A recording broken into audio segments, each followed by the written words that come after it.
આગળ સમાચારો તરફ નજર કરીએ તો સમાજમાં સેવા અને સંવેદનાની જ્યોત પ્રજ્વલિત કરતા શ્રી અમૃત બાપા બેરડીધામ મંદિર દ્વારા એક પ્રશંસનીય પહેલ કરવામાં આવી છે। મોટી ખોડલધામ ખાતે સંસ્થા દ્વારા તૃતીય સમૂહ લગ્નોત્સવનું ભવ્ય આયોજન કરવામાં આવ્યું, જેમાં 19 નિરાધાર અને જરૂરિયાતમંદ દીકરીઓ પ્રભુતામાં પગલાં પાડી નવા જીવનની શરૂઆત કરી છે। આ પ્રસંગે તમામ દીકરીઓને સંસ્થા તરફથી સન્માનપૂર્વક ઘરવખરીની તમામ ચીજવસ્તુઓ કર્યાવરમાં ભેટ આપવામાં આવી।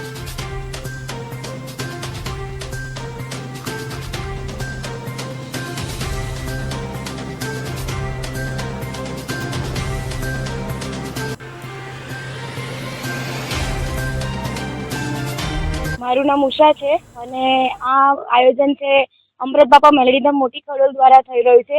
અને અમૃત બાપા મેલડીધામ મોટી ખડોલ એ ડાકોર પહેલા આવેલું છે મંદિર, અને મંદિર દ્વારા ચાલતું જય માડી ચેરિટેબલ ટ્રસ્ટ આની પહેલા પણ 2 સમૂહ લગ્ન આયોજિત કર્યા હતા અમદાવાદમાં, અને અત્યારે મોટી ખડોલ ધામની અંદર 19 સર્વજ્ઞાતિની દીકરીઓનું સમૂહ લગ્ન યોજી રહ્યા છીએ।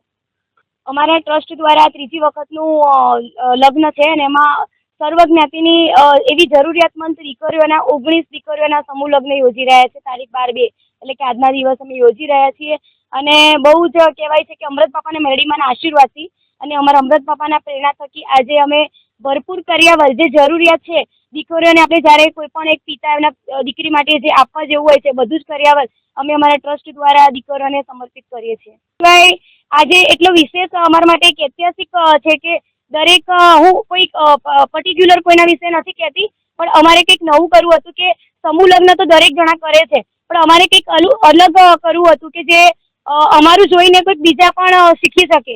તો એવું પ્રેરણાદાયક આજે અમે એવું પગલું ભર્યું છે કે જે શહીદ થઈ ગયેલા પરિવાર છે એ પરિવારોને અમે સન્માનિત કરવા માંગીએ છીએ અહીંયા જય માડી ચેરિટેબલ ટ્રસ્ટ દ્વારા। તો એ લોકોને આમંત્રિત કર્યા છે। એ ઉપરાંત આપણે રાષ્ટ્રપતિ કે એ રીતે જે એવોર્ડ પદ્મશ્રી મળેલા છે એવા મહેમાનોને અમે અહીંયા આમંત્રિત કર્યા છે અને અમારા ટ્રસ્ટ દ્વારા સન્માનિત કરવામાં આવ્યા છે। અને એ ઉપરાંત સમાજ માટે એક સારો એવો દાખલો કે સમાજ માટે સોશિયલ માટે પણ શું કરી શકીએ તો રક્ત શિબિરનું પણ આયોજન કરવામાં આવ્યું છે। અહીંયા આપણે 19 દીકરીઓના લગ્ન થઈ રહ્યા છે અને તેઓ અલગ અલગ